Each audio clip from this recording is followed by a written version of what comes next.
Please be seated. Thank you for coming today to this first meeting of the Church of Reproducibility. Please pull out your Wikipedia and turn to the page Reproducibility and read along with me. If reality is governed by superdeterminism or other forms of hard determinism, no experiment is truly reproducible, as the exact global patch of that event in space-time, i.e. reality, only occurs once. Locally, the same spatio-temporal patterns appear to occur everywhere, but this is only a local observation. This result follows as, in order to exactly reproduce an event, all the variables that cause the event have to be the same, and the event has to be the same. Superdeterminism implies that this can only happen if it is predetermined to happen and not otherwise.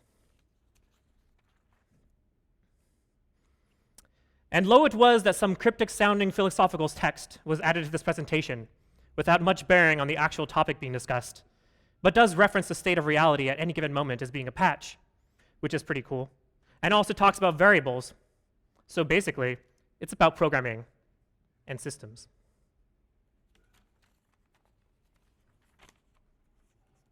Systems are, at their heart, simulacra of reality without many of the pesky variables, and they strive failingly for determinism.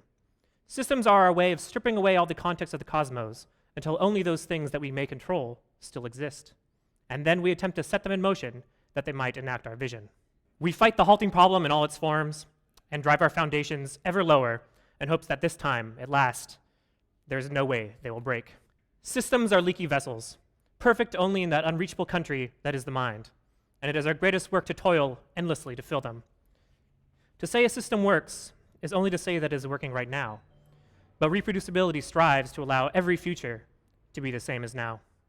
Immortality does not exist, but perhaps there is a way to never die for long. Idependency may absolve many sins.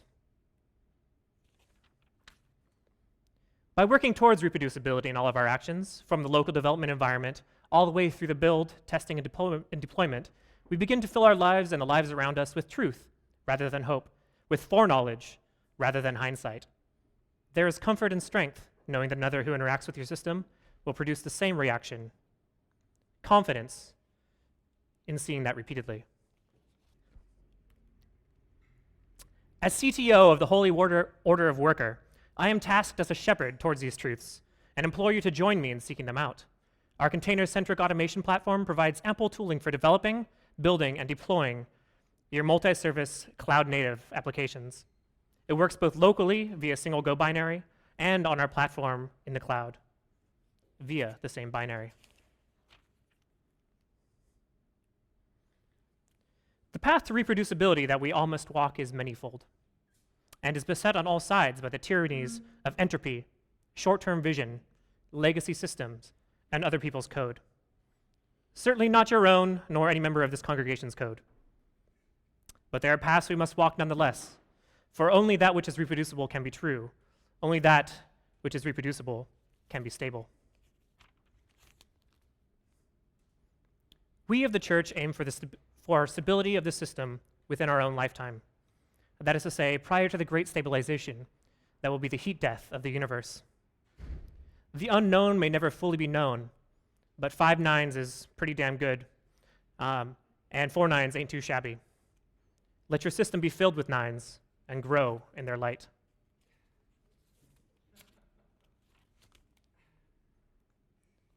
Much like the fire that warmed our ancient ancestors on cold savannah nights, but also destroyed so much knowledge and culture when it burned down the Library of Alexandria. Lately, many have begun to handle a new tool in the fight for determinism, and many have been burned. To assist in the prevention of further injury, the church has drafted a series of commandments on the usage of this tool, Docker, and I will share them with you now. Thou shalt not run containers without --rm. While in many ways Docker appears to be a tool for reproducibility, its path differs quite drastically from the church's. The Docker Syndicate's true goal is to use all available disk space on all drives everywhere. Besides even the disk space mission, not removing a container after running implies something even more insidious, that you cannot generate the same container again at will. Thou shalt not use data volumes.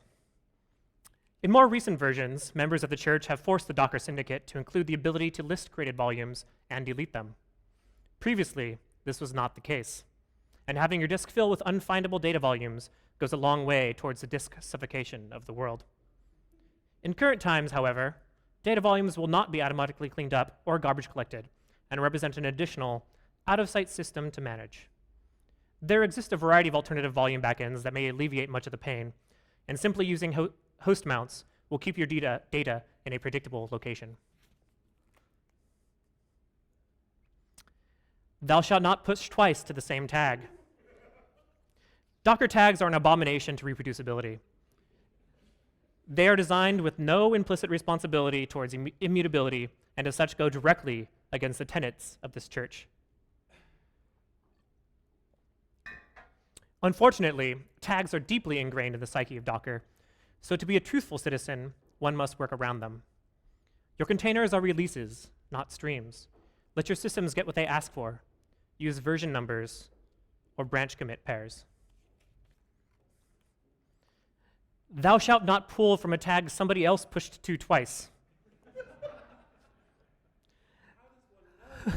Though you might try to be a good and truthful citizen yourself, it is quite easy to become entangled in the lies of others. Nowadays, one can pull an image via a content addressable image ID and be significantly less prone to lapses of truth from others. This path can be taken quite far, through to package management with tools like Nix, but that is a subject for another time. Thou shalt not trust that Docker will remain responsive. The Docker syndicate, like us all, is fallible. And like a teenager, it is fallible quite often. Despite sometime appearing otherwise, Docker is not a system service and should not be treated with the trust that is reserved for the more mature software in that category. Keep a close eye on Docker. Be prepared for it to hang. Know how to find out what it did, restart it, kill containers manually, or just kill the entire system it's running on. A new favorite of mine is to use Rocket to run tooling to inspect Docker problems. That's it. I don't have a dog or a cat, so this is Matt's dog. Where's Matt? Back there. Matt and Allie's dog. That's cool. All right. Super short talk. Hope it's entertaining.